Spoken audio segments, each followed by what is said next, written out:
This is an open letter to Dr. Jill Biden. I have a few things to say, with all due respect, ma'am. Um, I remember when I was like 8, 9, or 10, I opened a magazine and there was a cartoon that really was interesting, and I still remember it after all these years. It's clear that it was interesting. The cartoon was a woman. It was a cartoon of a woman standing, a white woman, who was standing uh, in front of a little black child. Presumably, the white woman is a symbol of colonialism in Africa. You know, a white woman in Africa standing in front of a small African child, and the white woman is wearing a miniskirt, a very short miniskirt, and in which, from the angle that it was drawn, the cartoon was drawn, you could see her panties from underneath her short dress, and no sleeves and very short dress, and you could see basically a lot in the cartoon. But then the little black boy in front of the woman, who was standing in front of the woman, a boy of 2 or 3 years old, was stark naked. So this woman was, giving a piece of cloth to the child and telling the child that, here, take this cloth and cover up. You have to be modest. Be modest and cover up your nakedness in order to, be acceptable. Now, even at that age of 7, 8, 9, I was amazed of this was a portrayal of colonialism. This was a portrayal of, the question is, because the question that arises is, who determines what is normal? Who determines how much to show? How much to show is normal? Is it just because the white woman, along with her fellow men, have the bigger guns and have the bigger guns, they decide what is appropriate, what is modest, what is right, what is just right? A miniskirt in which, the panty is showing is just right, just at the correct level of modesty, even if the panties are showing. But the boy's nakedness is wrong. Full nakedness is wrong, but just panties showing is right. And who determines that? Just the bigger guns determine that? Whoever has the bigger guns? Because here's what I'm trying to get at. Let's say, for example, tomorrow morning, a delegation from one of these Pacific Islands, South Pacific Islands, a delegation from one of those islands comes to you at the White House. Let's assume they come to you at the White House, and first of all, they arrive stark naked, and they don't care what you have to say about what is modest and what is not. They come to the White House stark naked because this is how they are in their island. And let's be frank, the difference between being stark naked and being one of these celebrities who's wearing their, underwear as their overwear, it's not that much of a difference. It's very, it's very, as they say, it's very minimal, the difference, just like the dress they're wearing. But the point is this: what if this delegation from the South Pacific comes to the White House and tells you that Folks, you're doing it wrong. You're not giving your women and your men enough freedom. You have to give them freedom enough for we know that you're not giving your men and women enough freedom because you're not allowing them to be fully naked. Therefore, you're oppressing your woman. And there was a few instances of women in New York City and other places who, you know, out of protest, they took off their shirt and they said that we don't want to have shirts. Just like men don't want to wear shirts, why should we cover up our breasts? Just like men don't cover their breasts, why should we?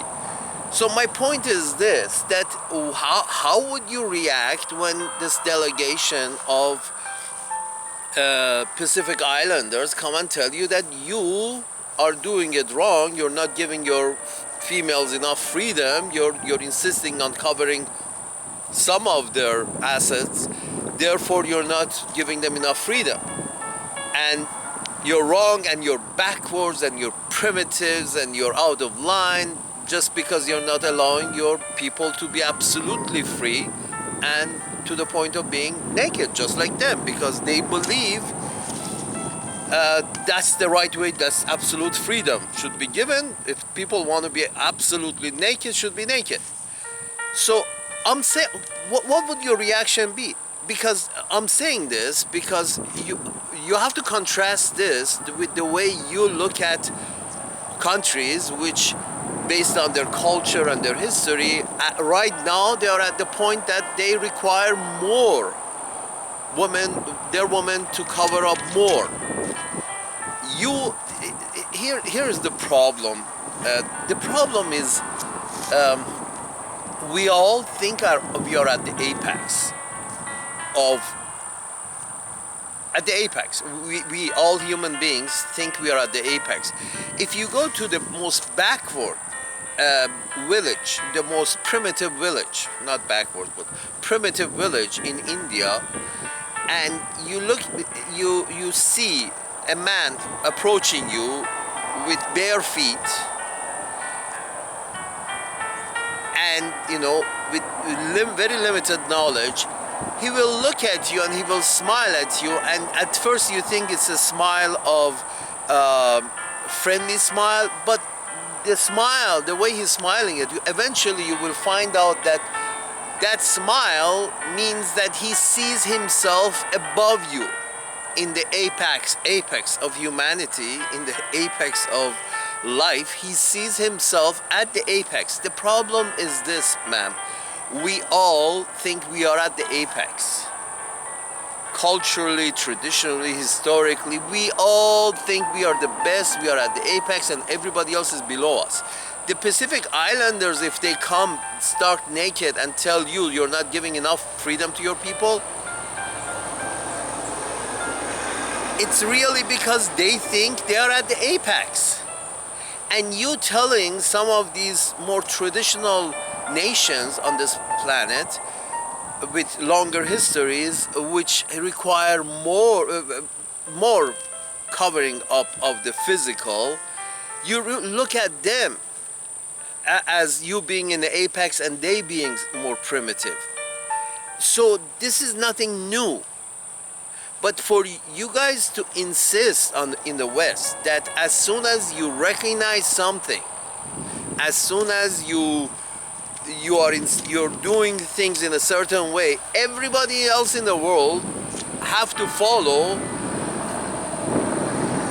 it means you still don't recognize this old human habit of seeing themselves at the apex of everybody, again, towards everybody else. I'm at the apex and everybody else is below me.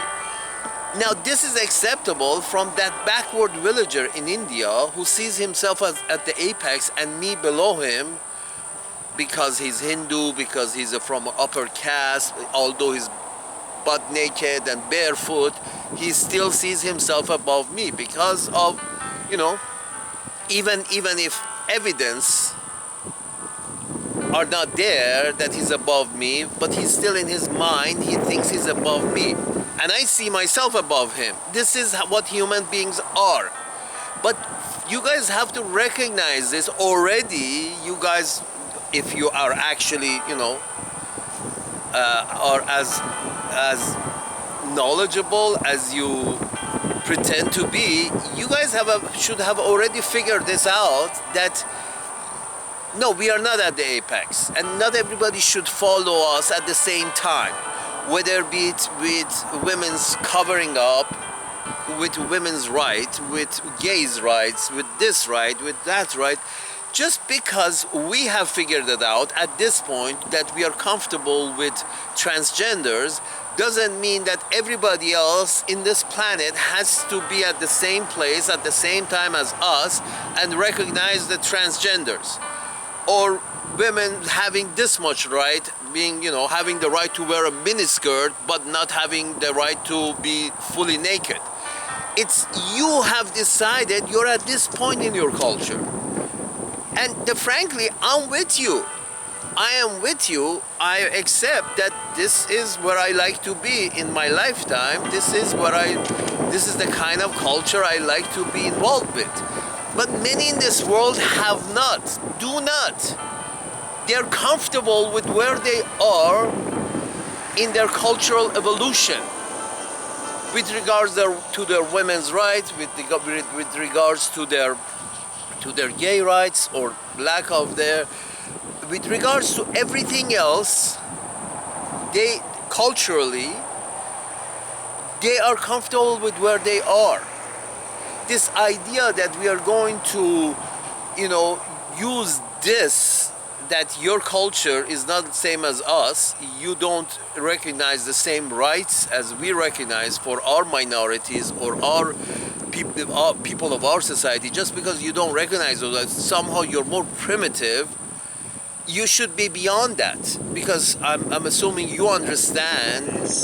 I am assuming you understand more than those Pacific Islanders who come to the White House stark naked and demand that that you also allow your women to be naked all the time. I am assuming you understand more than them. You understand that you may think you're at the apex, but you're just one way of being. There are many other ways of being. More freedom, less freedom, more clothes, less clothes, more rights, less rights. And the only thing you can really do is allow free movement of human beings on this planet, free movement of human beings on this planet. So those minorities that cannot fit where they are based on their traditions and culture and history would have the right to move to where they're more acceptable, more comfortable. That's the most you can do. Sort of basically saying that, hey, if Americans who feel they want to be naked all the time, here is the door. You can go and live in one of these islands in South Pacific and be naked all the time. Well, Americans in fact have this right, because having an American passport, you can go anywhere in the world, and they actually can do that.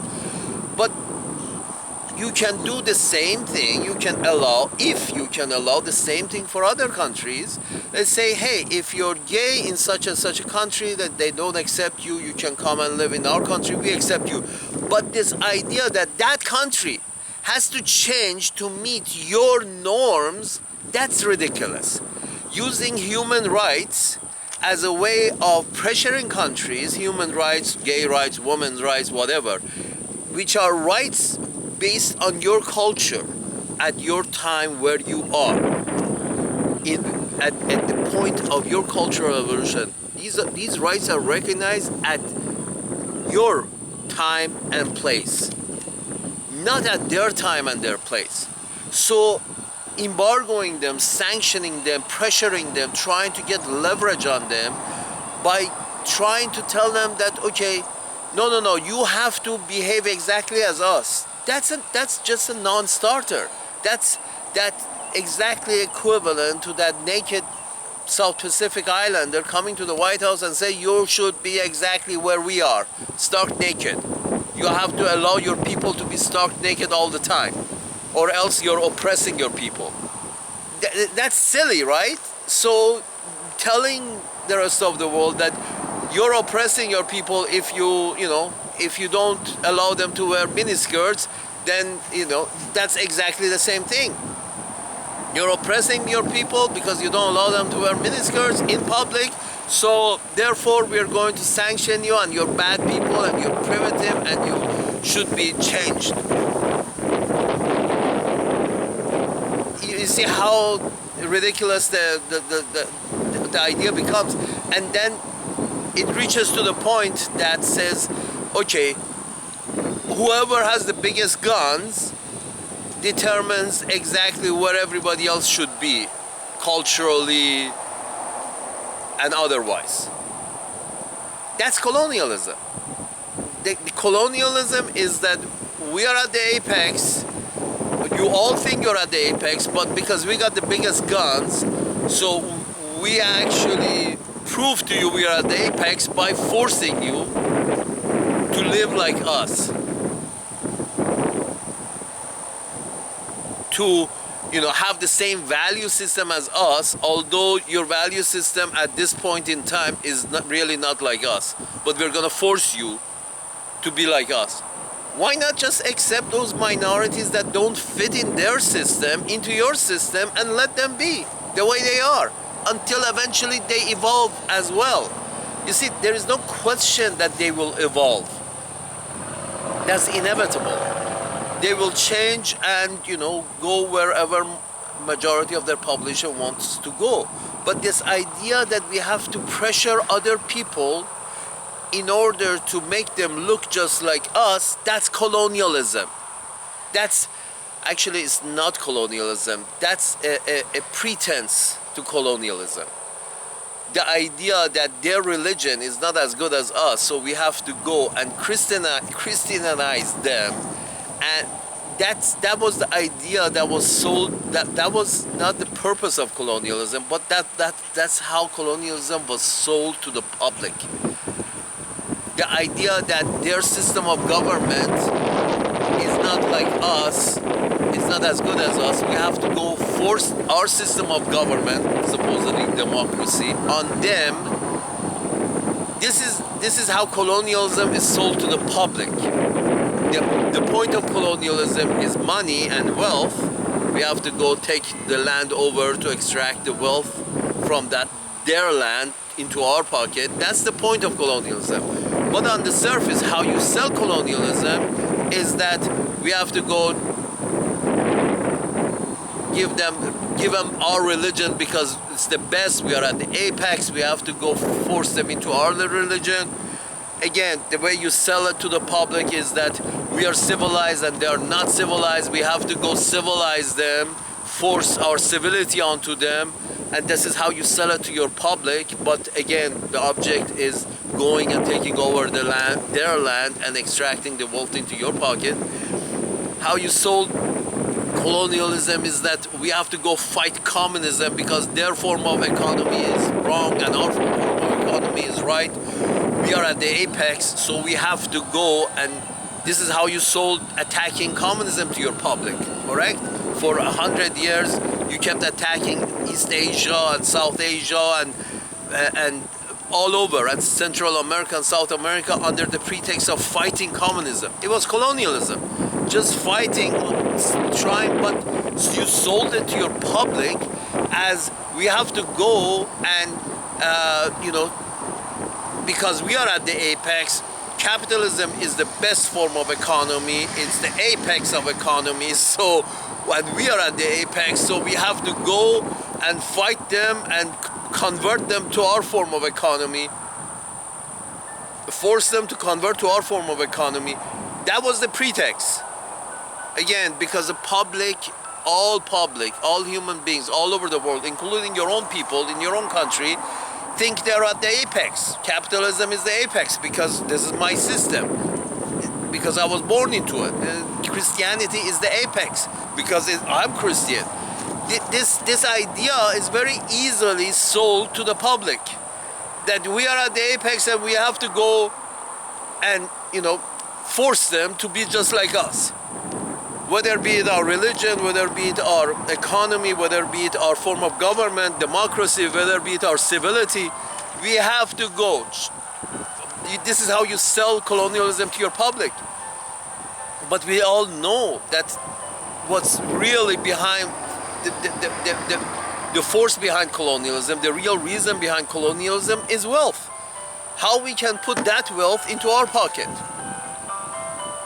Now you're selling, involvement in Ukraine as, as fighting for freedom.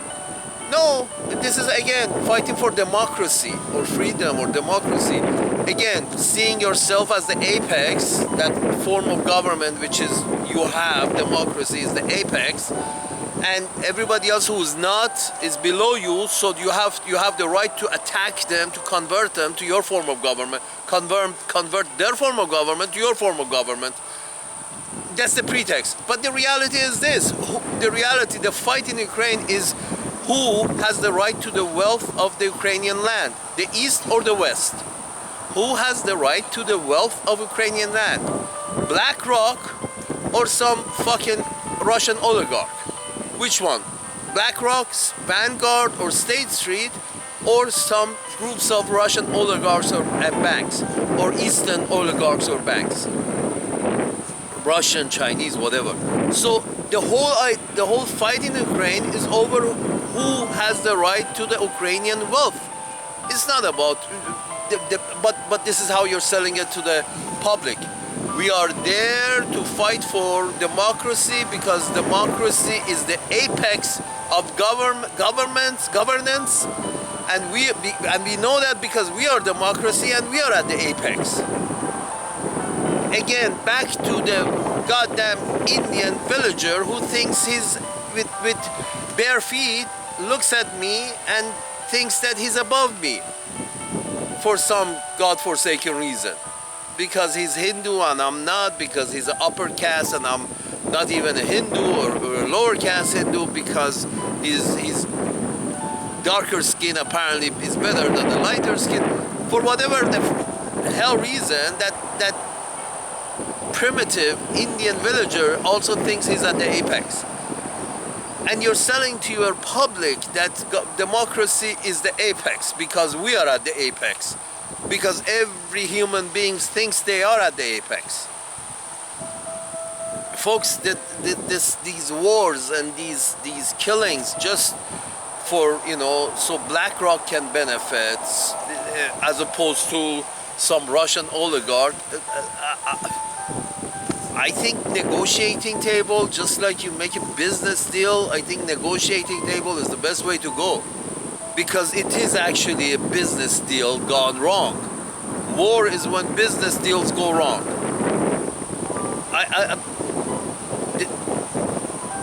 There is nothing beside that. I don't think so. It's just, the public is being lied to.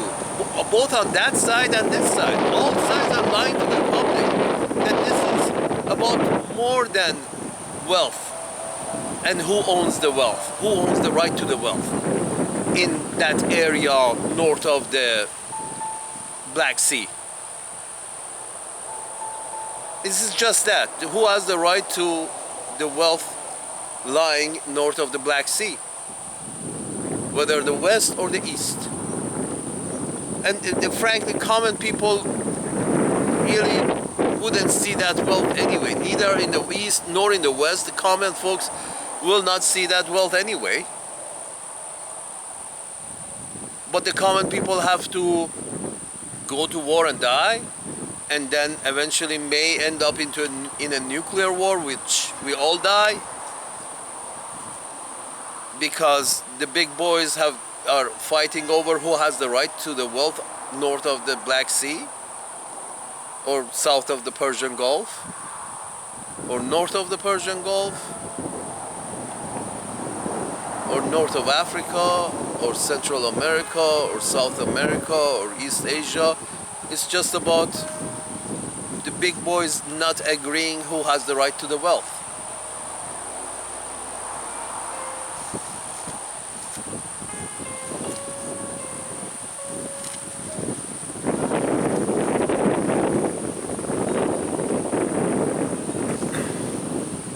This is not right. This is not right. This whole idea, it's clear. It's just clear that we should stop seeing ourselves as the apex, or at least unconsciously, I'm sure we all think we are at the apex. At least we should recognize that, understand that we have this bias in seeing ourselves at the apex, our form of government at the apex. Because we see ourselves at the apex, we see our form of government at the apex, we see our form of economy at the apex, we see our culture at the apex, we see everything about us that belongs to us, or every way we do things, what clothes we wear, what music we like, we think we are at the apex, is the best, and everybody else should be like us. But this second part, that everybody else should be like us, if we really recognize that we have this bias towards ourselves, that we see ourselves above everyone else, if we recognize that we have this bias, then maybe we stop taking the second step, which is everybody else has to be like us. And maybe the wealthy people, the wealthy corporations, stop selling these wars to the public as we have to go, show them the way because our way is the best way. Maybe these wealthy people and wealthy corporations stop trying to sell these wars to the public based on public biases about their own position in the world, being at the apex and everybody else has to become like them. Maybe stop the bullshit. Either teach your public that they're not at the apex, so they can no longer be fooled by these wealthy people and wealthy corporations into wars, or the wealthy people and wealthy corporation just, stop the greed.